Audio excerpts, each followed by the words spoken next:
Oi, gente. Que brincadeirinha do Senhor, né?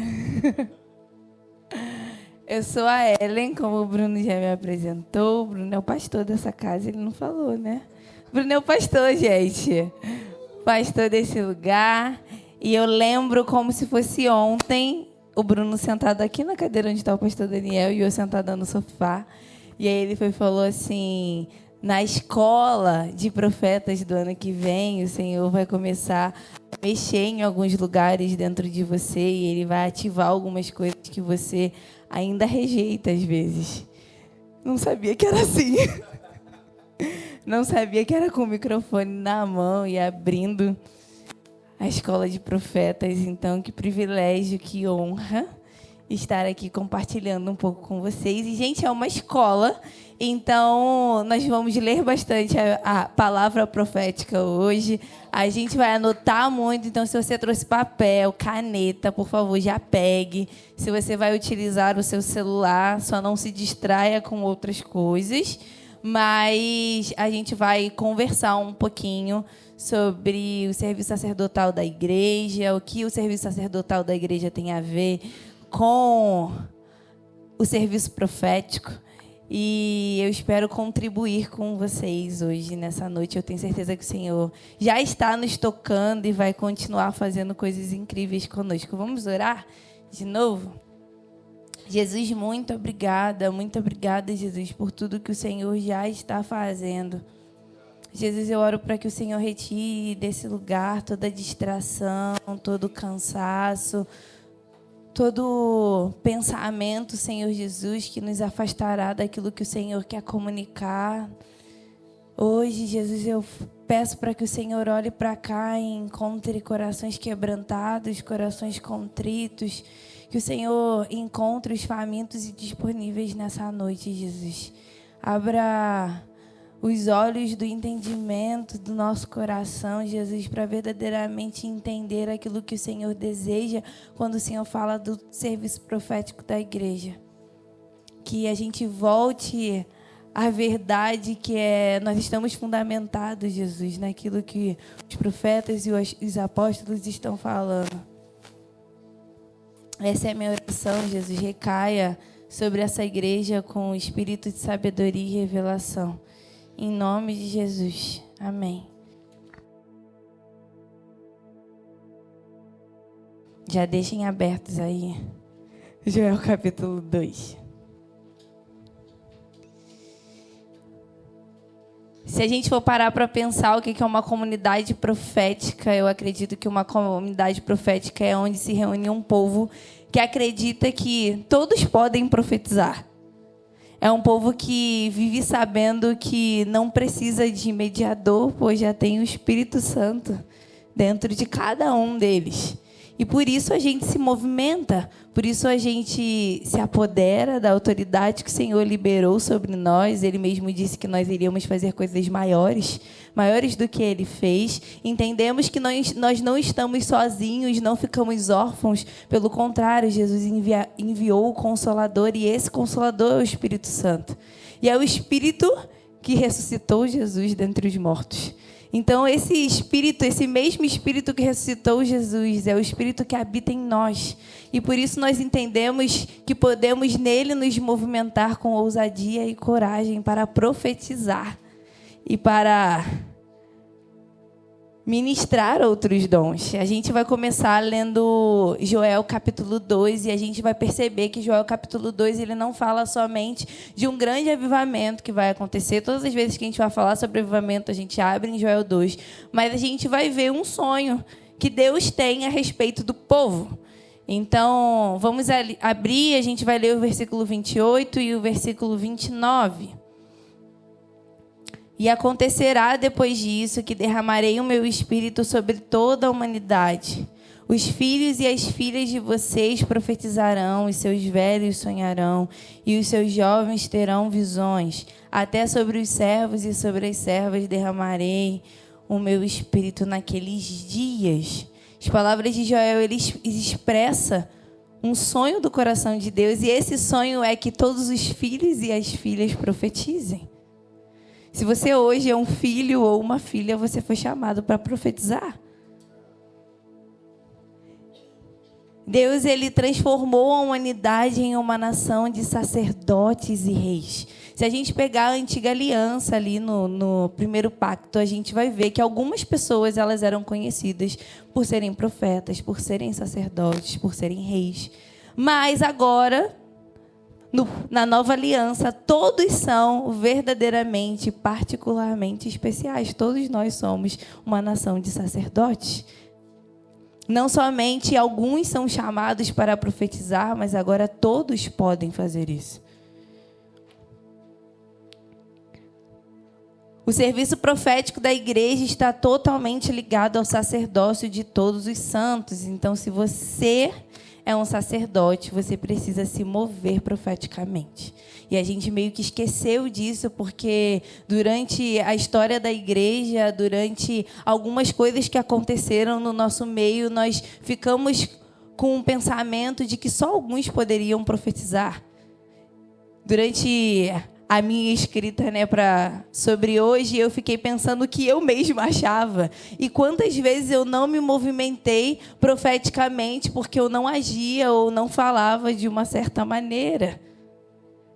Às vezes a gente olha para a figura do profeta e a gente vê que o profeta é aquele esquisitão, aquele que anda sozinho, aquele que fala diferente. Mas, na verdade, isso é uma mentira. A verdade é que todos nós fomos chamados para profetizar. Isso faz parte do nosso sacerdócio. E se nós não profetizamos, se nós não caminhamos sobre os dons que o Espírito liberou sobre a igreja, o nosso sacerdócio está capenga. Falta algo no nosso sacerdócio. Queria que vocês abrissem em 1 Coríntios, capítulo 14, e a gente vai ler o versículo 4 por enquanto.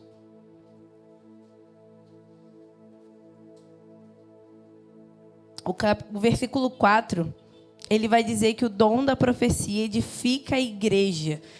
E que a edificação da igreja, ela precisa da manifestação dos dons, especificamente o da profecia. Vamos ler o versículo 4 e o versículo 5 de 1 Coríntios 14. O que fala em línguas a si mesmo edifica, mas o que profetiza edifica a igreja. Versículo 5, eu quero que vocês todos falem em línguas, mas muito mais que profetizem, pois quem profetiza é superior ao que fala em línguas, a não ser que ele interprete, para que a igreja receba edificação. Vamos pular para o versículo 12, que diz assim: assim também vocês, visto que desejam dons espirituais, procurem progredir para a edificação da igreja. O que são esses dons espirituais? Esses dons espirituais podem ser palavras de conhecimento, palavras de sabedoria, profecia. Todos esses estão ligados à edificação do corpo de Cristo. Se há ausência da operação da profecia no meio do corpo, nós temos um problema. E esse problema precisa ser corrigido para ontem. E o que seria essa profecia? A profecia seria expressar mente e coração de Deus através de uma linguagem humana, alguma comunicação humana. Então, pode ser através da música, nós tivemos uma adoração, pode ser através da intercessão, pode ser através da arte. Profetizar quer dizer ter uma relação com Deus, conhecer sua mente, seu coração e falar acerca dos seus pensamentos e desígnios. A Bíblia vai dizer que os profetas, eles são amigos de Deus, porque eles o conhecem. A gente vai ver isso claramente na passagem de Abraão, onde o Senhor vai ter com Abraão, e Abraão fica ali, comendo com o Senhor e conversando com o Senhor, sendo que ele vai fazer algo ali em Sodoma e Gomorra. E aí, o que Deus faz? Deus fala assim, cara, eu não posso sair daqui sem antes contar isso para o meu servo Abraão, para o meu amigo. Então ele fala, Abraão, você sabe o que eu vou fazer? Por quê? Porque Abraão era um amigo. Profetas não são pessoas esquisitas que falam esquisito. Profetas são amigos do Senhor. São aqueles que conseguem discernir o coração de Deus para uma pessoa, para um lugar, para uma região, para uma nação. Eu acredito que hoje o Senhor está levantando amigos do Senhor que entrarão no seu quarto para perguntar: Jesus, o que você está fazendo? O que você quer fazer em Bangu? O que você quer fazer no Rio de Janeiro? Porque nós não queremos nos movimentar da maneira que nós achamos adequada, mas nós queremos nos movimentar com base naquilo que você deseja, o que você quer em Bangu, o que você pensa de Bangu.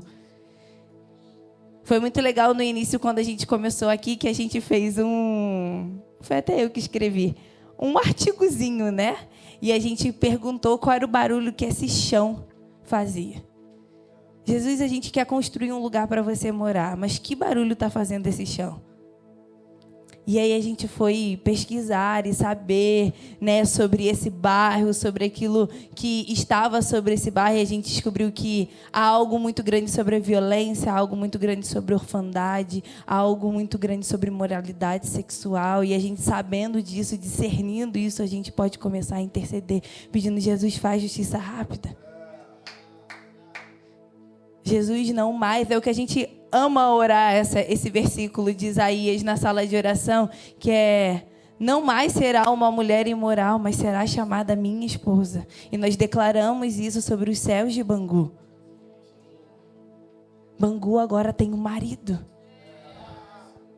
Os órfãos de Bangu agora possuem um pai. Então nós entramos nesse lugar como amigos de Deus e nós começamos a liberar as verdades que estão nas Escrituras. Pedindo: Jesus, faça aquilo que o Senhor mesmo já liberou. O dom da profecia precisa fazer parte da vida da igreja. Se o dom da profecia precisa fazer parte da vida da igreja, todos são profetas. Eu estava conversando hoje com uma amiga e ela estava contando uma conversa que ela teve com a mãe dela, e ela estava falando sobre os 5 ministérios, e a mãe dela estava dizendo para ela: não, mas todo mundo precisa se adequar a um desse. E aí eu lembro de um exemplo que o Fábio Coelho deu para mim no curso de desenvolvimento profético que eu fiz, que ele fala que é como se o mundo fosse um estádio de futebol. Viu? Isso eu entendi. Porque eu sempre me perco, tá? Nas piadas e nos exemplos de futebol. Mas que o mundo é como se fosse um estádio de futebol e o mundo fosse a torcida. E aí os jogadores fossem os sacerdotes, né? O serviço sacerdotal da igreja, que somos nós. E aí o treinador fosse os 5 ministérios. E aí ele pergunta: existe mais treinador ou jogador de futebol? Jogador de futebol? Então, não necessariamente todo mundo precisa se adequar a um dos 5 ministérios. E está tudo bem, você não deixa de ser menos de Deus por causa disso. Mas o Senhor escolheu alguns quando ascendeu aos céus. Ele deu alguns presentes, e esses presentes foram chamados dons de Cristo. E para alguns ele chamou de profetas, outros de apóstolos, outros de pastores, evangelistas, mestres. Obrigada, gente. Então, todos são profetas? Não, nem todos são profetas. Vamos abrir em 1 Coríntios, agora capítulo 12. A gente vai ler os versículos 29, 30 e 31. Amém, gente? Eu lembro que quando eu era pequena era amém ou misericórdia? Amém. Será que são todos apóstolos? Será que são todos profetas? Será que são todos mestres? São todos operadores de milagres? Todos têm dons de curar? Todos falam em línguas? Todos têm o dom de interpretar essas línguas? Entretanto, procurem com zelo os melhores dons. Então, Paulo está fazendo essa pergunta: será que todos são apóstolos? Será que todos são profetas? Não são todos. Porém, todos foram chamados para profetizar. O dom da profecia, ela está disponível a todos, e o seu propósito é fortalecer, encorajar e confortar, né? Já o ministério de um profeta é algo que o Senhor vai chamar, Ele vai nomear, Ele vai escolher. E o propósito desse dom de Cristo a gente vai ver lá em Efésios capítulo 4. Se você não quiser abrir, tá tudo bem, apenas anote aí para você depois e conferir o que eu estou falando. Efésios capítulo 4, eu vou ler os versos 11, 12 e 13. E ele mesmo concedeu uns para apóstolos, outros para profetas, outros para evangelistas e outros para pastores e mestres, com vistas ao aperfeiçoamento dos santos para o desempenho do seu serviço, para a edificação do corpo de Cristo, até que todos cheguemos à unidade da fé e do pleno conhecimento do Filho de Deus, ao estado de pessoa madura, à medida da estatura da plenitude de Cristo. Então, qual é a diferença entre a gente que pode profetizar e um cara que foi chamado para ser um dom de Cristo? É porque ele vai equipar e preparar a igreja para isso. Eu lembro que o Bruno fazia várias perguntas dessas para mim. E ele falou assim, cara, não é só profetizar. Porque eu tinha muito na minha cabeça que uma pessoa que visse o céu pegando fogo, visse um dragão, visse não sei o quê, acertasse o CPF das pessoas, era um profeta. Na minha cabeça, era assim. Sendo que não. E aí ele falou assim, cara, não é sobre isso. É sobre uma pessoa que está preparando, que está ensinando. Um profeta não é uma pessoa avulsa que fica fazendo qualquer coisa, mas é uma pessoa que também é mestral, que vai sentar e vai ensinar, que vai pegar o livro preto, que não está aqui comigo, e nem é preto, meu, é marrom. Vai pegar a palavra profética, que é a Bíblia, e vai ensinar. O que as Escrituras dizem? O que Jesus está falando sobre a profecia? O que os profetas estão falando sobre o serviço profético? E aí ele vai começar a ensinar e preparar a igreja para se movimentar profeticamente. Então, essa é a diferença entre um profeta de ofício e uma pessoa que pode profetizar, que os meus amigos, quando forem pregar amanhã e domingo, vão explicar maravilhosamente bem para todos vocês. Tem um livro que eu gosto muito que... Agora eu não vou saber, meu amor, me ajuda. Comunidade Profética, do Dan McCullough. Acho que é assim que se fala. E o Isaac indicou esse livro pra gente e ele é extremamente muito bom, assim, se vocês quiserem anotar, se chama Comunidade Profética, uma capinha azul. Ele é muito bom, de verdade, vale a pena ler, comprar. E ele fala que existem 4 mentiras que atrapalham no decorrer da história o serviço profético das nossas igrejas. E que eles não somente atrapalharam, essas mentiras atrapalharam, mas que ainda hoje minam, né, o serviço profético. Eles simplesmente paralisam a gente dentro da igreja em se movimentar profeticamente. Bangu, gente. É esse barulho. A primeira mentira é o cessacionismo. E aí ele fala que o cessacionismo é a crença que os dons espirituais, o falar em línguas, a profecia e a cura cessaram nos 12 apóstolos. Então, hoje, já que os 12 apóstolos não estão vivos e aqui se movimentando junto com a gente, nós não nos movimentaríamos mais nos dons espirituais. Eles acreditam que é impossível que os dons do Espírito operem hoje, porque eles só foram usados durante o tempo dos apóstolos para verificar seus ensinamentos até que a Bíblia fosse completada. A gente percebe que o cessacionismo ela não tem uma base bíblica e nem ele é historicamente sólido, porque a gente vê ao longo da história da igreja, principalmente pelos avivamentos que houveram, de Azusa, de Fiji, né, de outros lugares, como a igreja se movimentava profeticamente, como ela se movimentava nos dons. E a palavra de Joel não foi uma palavra que aconteceu em Pentecostes, é uma palavra que vai acontecer nos últimos dias. Então, a igreja, sim, vai se movimentar, e esse é o desejo do Senhor, é o desejo do coração do Senhor. A outra coisa que ele fala é o exclusivismo. E ele fala que esse exclusivismo é um... como é que eu vou dizer, gente? É um nome que ele deu, sabe? Ele falou. Ele inventou. Que se chama uma referência à crença de que Deus ele só se movimenta profeticamente com pessoas especiais em momentos especiais.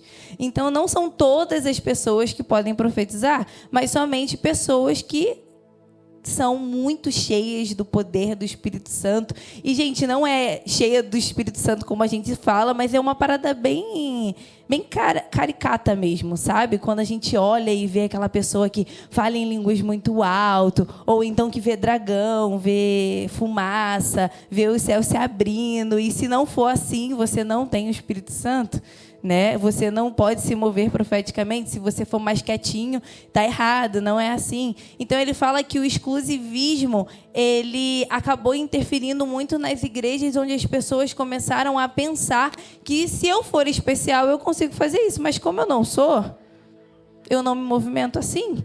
E é muito legal porque ele faz uma referência muito importante. Ele não fala dessa forma, mas eu entendi dessa forma. Que o exclusivismo está ligado totalmente à falta de filiação.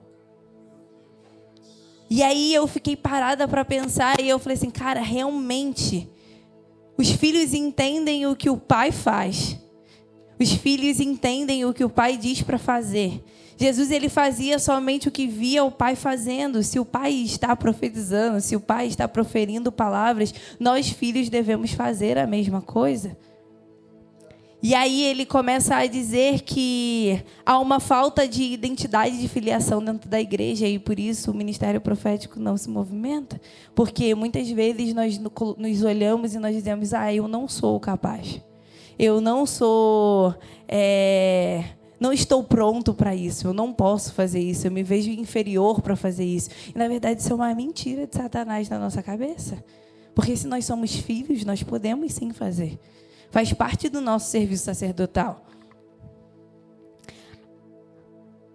A posição oficial da Igreja Católica Romana no ano de 1000 depois de Cristo era assim, eu vou ler para vocês. Que falar em línguas entre as pessoas comuns deveria ser considerado prima facie, evidência que, ao menos que fosse refutada, seria suficiente para provar determinada posição ou fato. Evidência de possessão demoníaca. Entre a hierarquia monástica e da igreja, no entanto, poderia ser considerada prova de santidade. Imagina a gente se ver nessa posição, né? Onde pessoas comuns são chamadas de endemoniadas, mas se você é do clero da igreja, se você está num lugar dentro da igreja, você é uma pessoa santa. Então, esse pensamento acabou difundindo pela história da igreja e acabou afirmando esse pensamento de que somente pessoas especiais realmente podem fazer isso. Porque se eu estou fazendo, eu acabo sendo chamada de endemoniada, por exemplo. Deus liberou um novo nascimento através da obra de Cristo e habilidades especiais pelo poder do Espírito Santo para que todos os cristãos pudessem manifestar o novo nascimento como filhos e filhas de Deus.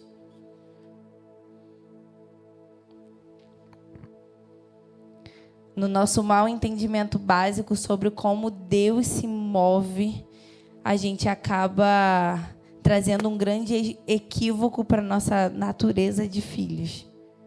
E não somente sendo equívocos na nossa identidade, não vivendo o que nós fomos feitos, criados para fazer, mas a gente acaba não contribuindo, mas matando o serviço sacerdotal da nossa igreja, porque o serviço sacerdotal são feitos de filhos e filhas, não de pessoas órfãs.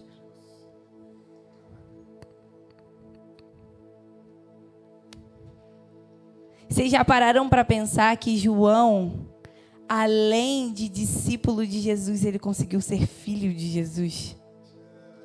E porque ele era um discípulo que tinha entendido a filiação dele, ele era o único que reclinava a cabeça no ombro de Jesus. E ele foi o único que conseguiu ter mãos limpas e corações puros, porque ele subiu ao santo lugar, ao santo monte do Senhor. E aí, o que Jesus fez com ele? Fez ele enxergar algo que ninguém mais viu. Ele teve o privilégio de conhecer Jesus, um homem de 30 anos, mas ele também conseguiu conhecer um homem de cabelos brancos, com os olhos que queimam chamas de fogo. O serviço profético está totalmente ligado a um verdadeiro discípulo e a uma verdadeira pessoa que entende a sua filiação.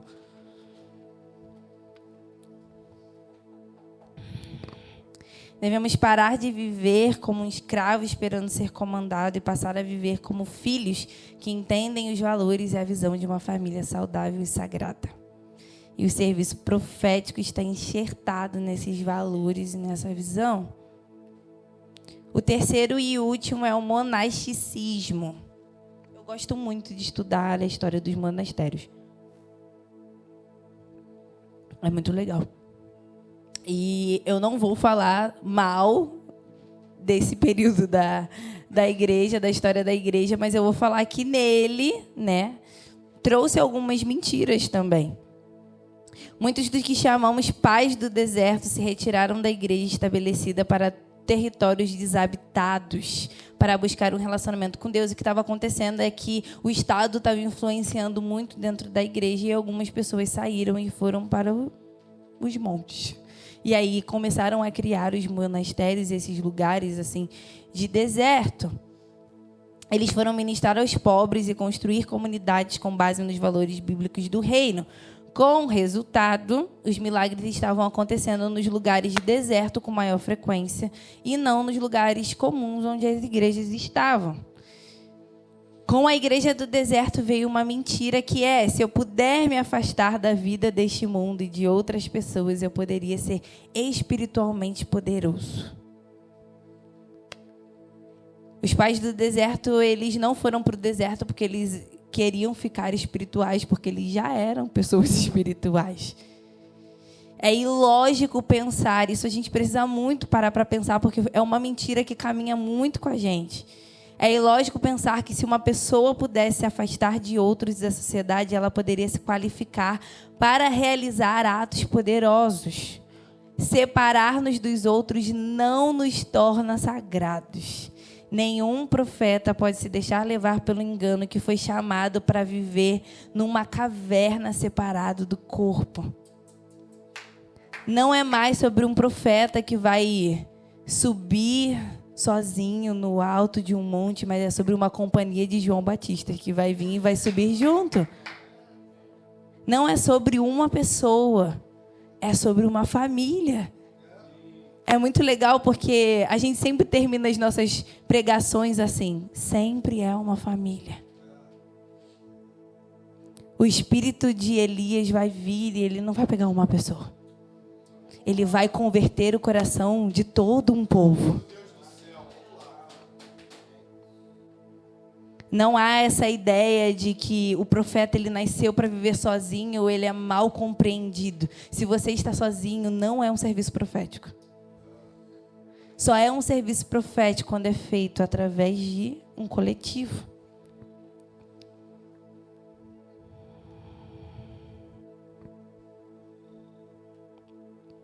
Diferente daquilo que tem sido muito ensinado, a prática da profecia no primeiro pacto não era apenas individual, como a gente tanto ouve. A gente vê na história do povo hebreu parcerias sendo desenvolvidas para o serviço profético. A gente vê escola de profetas, como a gente vai ver em Samuel, lá com a escola de Ramá, né? A gente vai ver discipulados de profetas, realidade que já estava apontando para o funcionamento profético do corpo de Cristo. Então, a gente vai ver uma manifestação no deserto, por exemplo, quando o Espírito do Senhor foi repartido com 70 anciãos. Né, ali junto com Moisés. E aí o Espírito do Senhor recai sobre esses 70 anciãos e ele vai cair sobre 2 homens que se chamam Eudade e Meldade. E aí ambos começam a profetizar, e é até aquela passagem que Josué vai ver eles profetizando, e ele fica enciumado e vai falar com Moisés. E aí o Moisés ele vai falar uma coisa muito interessante, que está lá em Números capítulo 11, versículo 29, que diz: porém Moisés lhe disse: tens tu ciúmes por mim? Tomara todo o povo do Senhor fosse profeta, que o Senhor lhes desse o seu espírito. E aí anotem agora, a gente vê Samuel e suas companhias proféticas em Ramá. Está lá em 1 Samuel, capítulo 19, versículo 18. E no capítulo 10, versículos 5 e 6.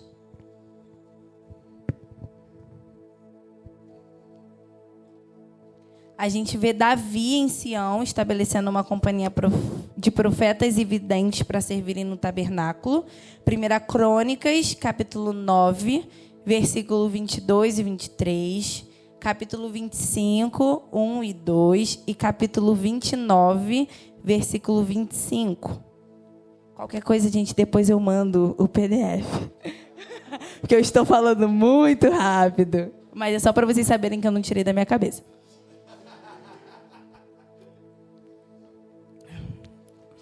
A gente vai ver ali as companhias proféticas de Elias em 1 Reis, capítulo 18, versículo 4, e 2 Reis 2, 3 a 7, e a de Eliseu em 2 Reis, capítulo 6, versículo 1. Da mesma forma, no Novo Pacto, a gente vê uma prática de uma profecia que era coletiva também. Ela se manifesta de forma coletiva e é essencialmente corporativa, ou seja, a voz profética que serve ao mundo necessariamente será originada através do corpo de Cristo.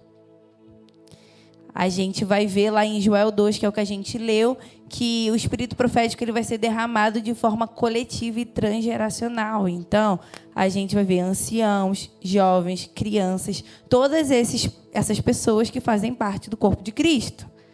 A gente vai ver Pentecostes em Atos 2, a gente vai ver em Antioquia, quando profetas desciam de Jerusalém profetizando palavras para toda a igreja, Atos 11. E Judas e Silas, que eram profetas, e se uniram a Barnabé e Paulo, formando uma equipe apostólica e profética. A gente vai ver em Atos 15. Muita coisa, gente, mas vai dar certo. Ainda falta um pouquinho. Então, a gente entendeu até aqui que o quê? Que a profecia, o serviço profético da igreja, ela é algo muito importante para a vida das nossas comunidades. Quando nós olhamos para as Escrituras, não está falando somente de uma pessoa, mas está falando de um povo que vai caminhar profeticamente.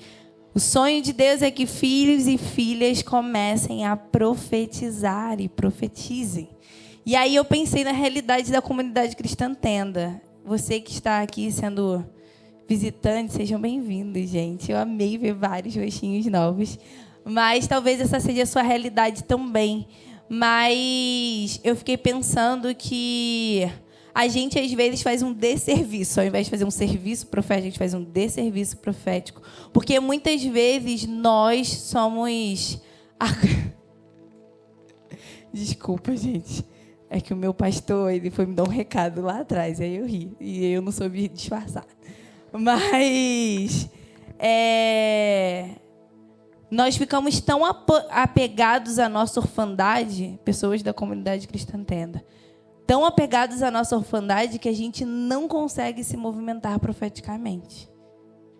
A gente não consegue parar para discernir o coração e a mente de Jesus. Quantas e quantas vezes a gente fala que dos nossos cultos nós precisamos sim buscar no Senhor a opinião dele sobre o nosso bairro, a opinião dele sobre uns aos outros, e quando chega no nosso culto a gente fica parado, imóvel. Aí tem que alguém chega lá e fala assim: ora por não sei quem, ora por não sei que lá. Por quê? Porque a gente sempre fica apegado a como nós estamos nos sentindo. É uma mentira que botaram na nossa cabeça. De que nós não somos capazes, de que o que vamos falar vai ser errado. Gente, se for errado, a gente está aprendendo. Ninguém é perfeito aqui. Ninguém chegou à estatura de Cristo Jesus, só Ele. Nós não entendemos que nós somos filhos que fariam coisas maiores do que Jesus fez. Por que nessa igreja não está havendo cura? Por que o braço da Islai está com uma tipóia?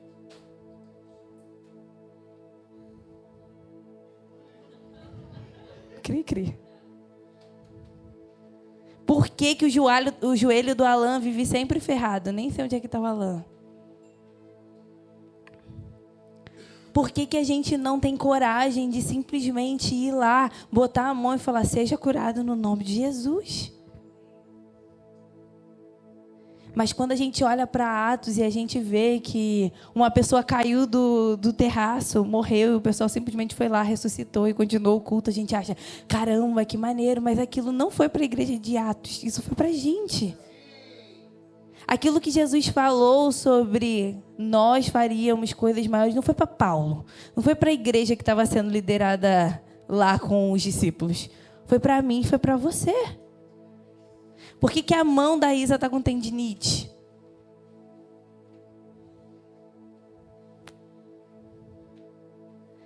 Porque nós somos órfãos, nós caminhamos baseado na nossa orfandade, não na filiação que Jesus liberou sobre nós.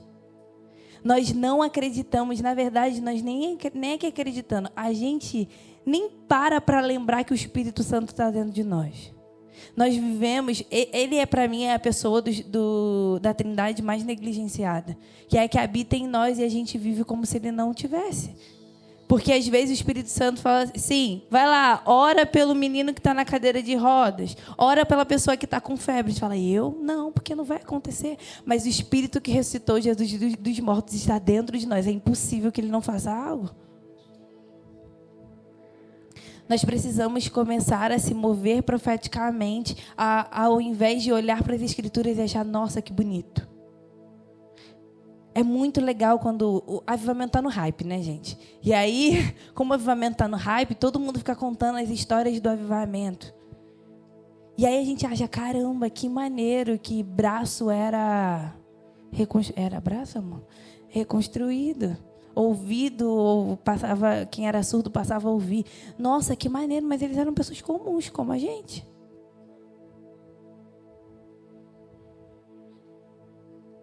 No aniversário da igreja, eu ganhei a Gabi deu pra gente, pros líderes, um vidrinho cheio de semente do grão de mostarda. Tá cheio. Gente, a semente de grão de mostarda é muito pequena. Muito, muito, muito, muito, muito pequena. E aí eu fico, caramba, minha fé é menor que isso. Que vergonha. Nós precisamos nos posicionar. Primeiro a gente precisa se arrepender e voltar para as Escrituras. Primeiro a gente precisa submeter um corpo. E depois começar a se movimentar profeticamente.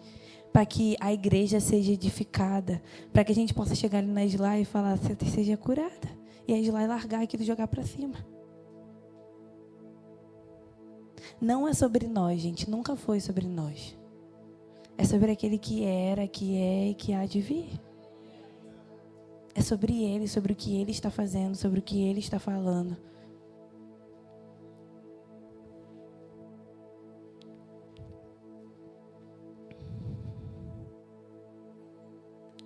Como a profecia, então, pode abençoar e edificar a igreja?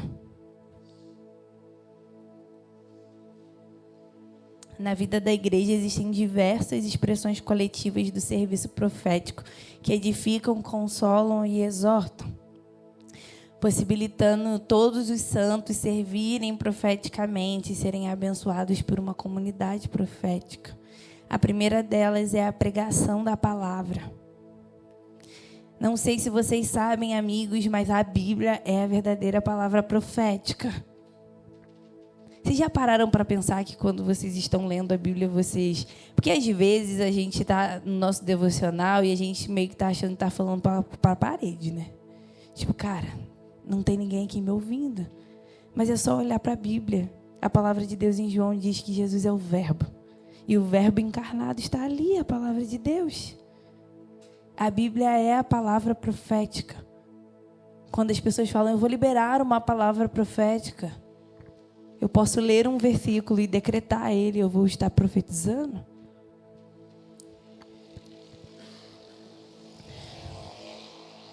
Toda a profecia da Escritura foi revelada a homens por meio da obra do Espírito. Vamos abrir em 2 Pedro, capítulo 1.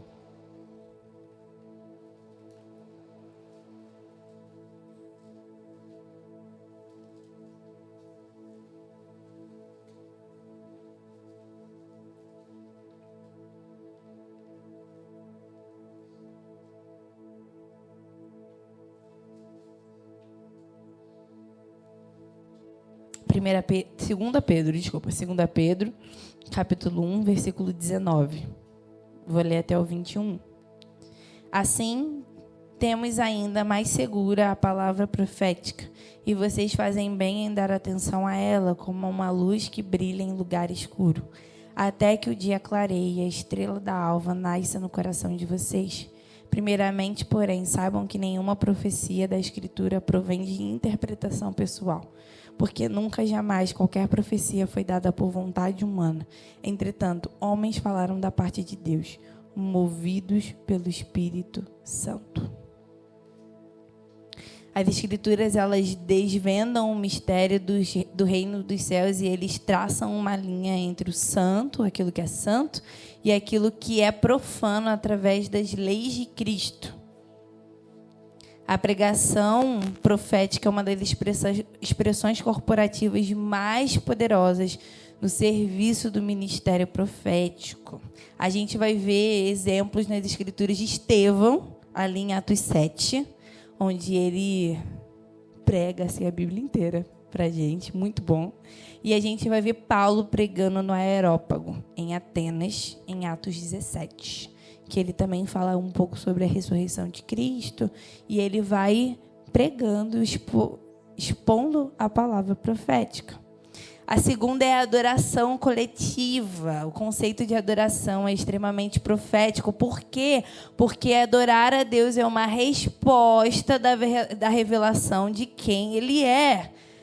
E aí, amigos, a adoração não é sobre o que a gente quer fazer, como a gente está, como nós estamos nos movendo. Às vezes a gente chega para entregar o nosso serviço. Primeiro, nós não estamos ir ver um culto, assistir o culto. Nós estamos participando de um culto. Então, nós estamos entregando o nosso serviço. Quando a gente chega nesse serviço, a gente precisa entender que o Senhor tem uma forma correta do qual Ele gosta de ser adorado. Então, nós temos 7 tipos de louvor, que aí depois vocês podem conversar com o Rubens para ele contar para vocês. Mas existem 7 tipos de louvor, que são os 7 tipos de louvor que a gente encontra na Bíblia de como o Senhor gosta de ser adorado. Então, às vezes, a gente vem para a igreja assim, cara, hoje eu estou cansado. Então, hoje eu vou ficar mais quietinho na minha. Ou então, eu sou tímido. Eu não gosto de como as pessoas vão me olhar ou de como as coisas vão acontecer. Meus amigos, a adoração está sendo totalmente para você. Não está sendo para o Senhor. Então, às vezes, o que pode acontecer é de você ir para o serviço, seu serviço de domingo, e a sua adoração não passar nem do teto. Por quê? Porque você está fazendo o que você quer e não o que o Senhor deseja. O Senhor, Ele deseja, por exemplo, que a gente levante as nossas mãos. O Senhor deseja que a gente haja como louco. Qual é o nome disso, meu amor? Halal. Que haja como louco. Vocês sabem o que é agir como louco? É simplesmente agir como louco. Eu estava vendo a menina, você é muito preciosa, sabia? Demais, você mesmo. E ela estava pulando muito, eu estava lá atrás, e ela começou a pular, e ninguém estava pulando, só ela estava pulando. E eu falei, cara, é isso. Ela entendeu. Ela está adorando o Senhor. Eu acredito que na cabeça dela fica assim, eu pulo ou não pulo? Porque não tem ninguém pulando. Mas é isso, pule, sabe? Por quê? Porque não é sobre o que a gente quer. Eu sempre conto a história da Gabi. Que a Gabi, às vezes, ela chega para mim e fala assim, agora Deus mandou eu chorar. Ela senta no chão e ela chora, gente. Chora. Aí ela fala, agora Deus não mandou eu chorar, mandou eu parar, ficar feliz. Aí ela fica feliz. Por quê? Porque não é sobre a Gabi. É sobre aquilo que Jesus está pedindo que a gente faça. Então, vamos voltar para cá. Adorar a Deus é uma resposta à revelação de quem Ele é. Toda verdadeira adoração é uma ação profética porque é uma expressão da revelação da pessoa de Deus. Alguns ministros proféticos possuem o encargo de liderar ambientes. Esses ambientes são ambientes coletivos de adoração e louvor na vida da igreja através da música. Então, eles reproduzem salmos, hinos, cânticos espirituais e ações de graça para que as reuniões comunitárias experimentem uma imersão coletiva no Espírito. E aí, lá em Efésios 5, capítulo 5, versículo 18 ao 20. E não se embriaguem com vinho, pois isso leva à devassidão, mas deixem-se encher do Espírito, falando entre vocês com salmos, hinos e cânticos espirituais, cantando e louvando com o coração ao Senhor, dando sempre graças por tudo a nosso Deus e Pai, em nome de nosso Senhor Jesus Cristo. Eu acredito que Deus vai levantar nesse tempo músicos que não somente serão músicos, mas serão músicos videntes, como Davi foi. Eles irão liderar e modelar ambientes através de uma adoração profética, onde eles irão revelar os atributos da glória de Deus, revelado na pessoa de Jesus Cristo. A gente tem o exemplo de Davi, como eu já disse. onde as pessoas não vão estar aqui simplesmente tocando uma música, mas vão estar olhando para o céu e falando: Jesus, o que que o céu está tocando agora? Onde eles vão pegar as escrituras e vão cantar as escrituras. Nós precisamos orar para que uma geração de músicos videntes voltem, para que a gente tenha uma adoração cristocêntrica. Para que a gente não cante sobre a gente, não cante sobre nossas bênçãos e prosperidades, mas a gente cante que Jesus é belo. Que Ele é o resplendor da glória do Pai, que Ele é a fiel testemunha, que Ele tem olhos que queimam como chamas de fogo. Nós precisamos começar a cantar aquilo que o Senhor está fazendo e quem Ele é. Só que nós estamos tão acostumados com uma música repetida, a gente está tão ligado no modo automático, que quando o ministro fala, vamos contemplar o Senhor, a gente não sabe o que faz, porque é chato, dá tédio. Ao invés de simplesmente olhar para o Senhor e falar: Jesus, deixa eu olhar para você. Porque bons amigos gostam de olhar um para o outro. Eu gosto de olhar para a Gabi. Eu amo a Gabi. Não é um tédio ficar com a Gabriela, mesmo com ela falando 4 horas no telefone. Né, Gabi? Como é doce e incrível amar e adorar um Deus onde por toda a eternidade sempre vai ter algo novo para me contar. E que honra é a minha poder ser amiga dele e descobrir todas essas coisas novas que ele tem.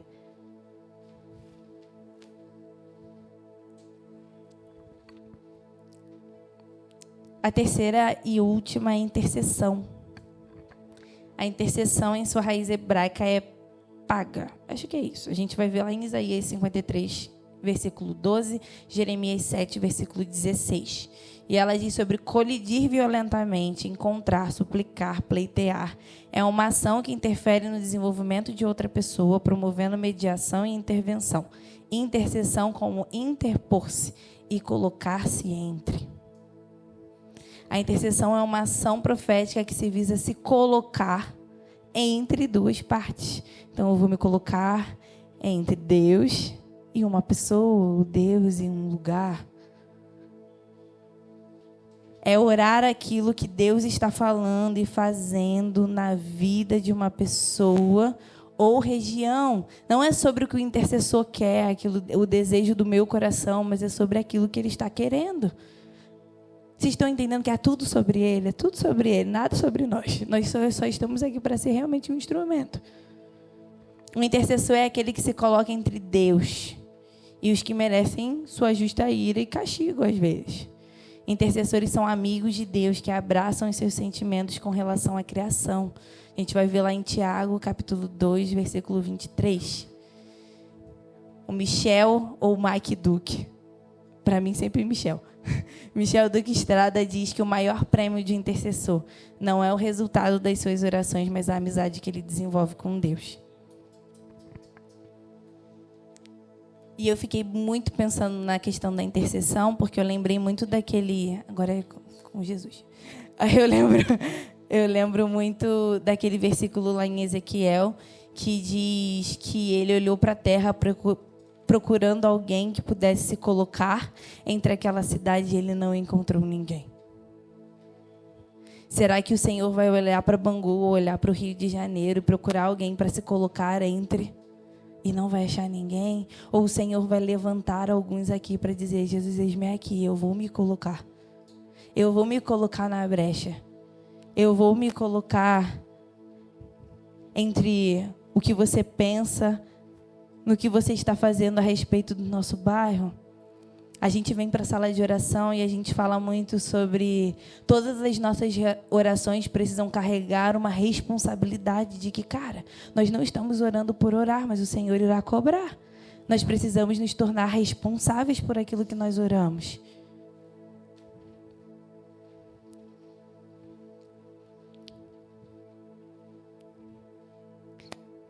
Eu fiquei pensando muito em casa e eu falei: Deus, por que eu vou pregar no primeiro dia da escola? Por que, Senhor? Eu também preguei vim morar aqui, no primeiro dia. E aí eu estava conversando com a Islai e a gente estava falando porque nada vai adiantar do que eles virem e falarem, ensinarem para a gente se a nossa identidade não estiver bem estabelecida como filhos e filhas de Deus. Eu acredito que hoje o Senhor queira liberar um pouco de um fôlego novo, sabe? Como se um óleo novo fosse escorrer sobre a cabeça de cada um, para que pudesse entender que, cara, não é sobre mim, é sobre ele, eu não posso me portar como eu estou, mas eu vou entender que se todos podem profetizar e a profecia ela é importante para a vida da igreja, eu não vou me opor a isso. Eu não vou lutar contra, pelo contrário, eu vou me levantar e eu vou orar pelos meus irmãos. Eu vou liberar uma palavra. Eu não vou ter medo.